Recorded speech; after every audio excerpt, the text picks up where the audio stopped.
With an average temperature below freezing, the Norwegian winter is hardly ideal for the national side's preparations for an important fixture against Greece in the European Nations Cup. So perhaps the biggest challenge facing them is leaving these conditions in Oslo and arriving to find this in Athens.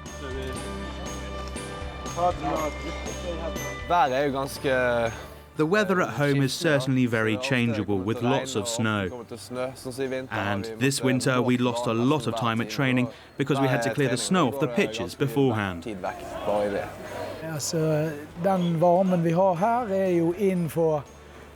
The heat here is actually just about right for the body to operate at its best. But we've taken extra precautions and made sure we drink plenty of water and eat plenty of food. So I think this weather will be good for us. With a growing player base, rugby in Norway is on the up. In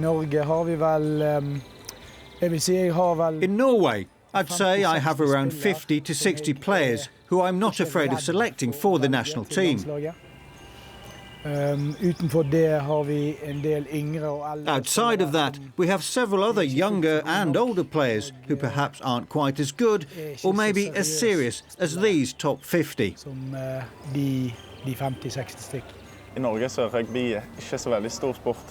In Norway, rugby isn't very big, but it's a sport that's growing more and more. I started in a very little club, and when I joined one of the bigger teams, there weren't very many of us. But now we regularly have up to 40 players turn up for training. The cold isn't the only challenge facing the Norwegians. Norway's a very large country, and clubs are hours apart from one another. Plus, it costs a lot of money to travel to them. So it is a challenge to all those who want to play rugby. In such a climate, it's an achievement to venture outside, let alone play rugby. The season is very short. We begin with sevens rugby, which lasts about 2 months. Then we go on to play 15-a-side at the end of summer and play that for 2 or 3 months. But that's all. I'm quite lucky, as I play on the sevens national team, the 15s national team, and a side from Bergen. So I get about 25 games a year. Any international matches we play, either just before or just after the season. To counter these problems, the squad arrived in Athens well in advance of the game.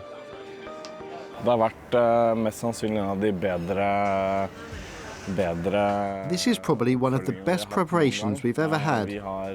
We've managed 7 training sessions and the boys have been together every day, eaten together every day and spoken about the game plan every day. So I think that's very good.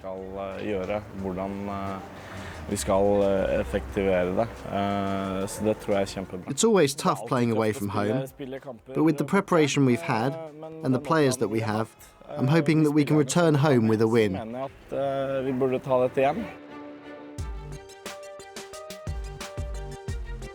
After a sluggish start by both sides, Greece opened the scoring before Norway, holding the territorial advantage, drew level.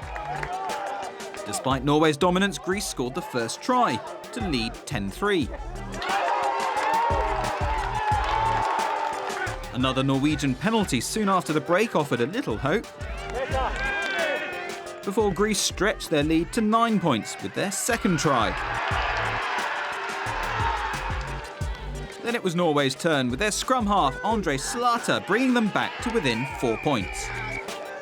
But their profligacy with the boot proved their undoing. 17 points went a-begging, and with Greece adding another penalty late in the game, they travel to Luxembourg this weekend, with the winner of that game assured of promotion to European Division 2C and Rugby World Cup 2015 progression.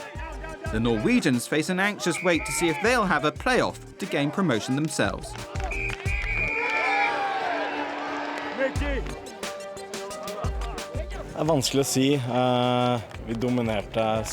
We dominated the scrums, and I think we dominated the line-outs. But maybe we panicked. Maybe there's not enough experience in this young team to be clinical when we need to be.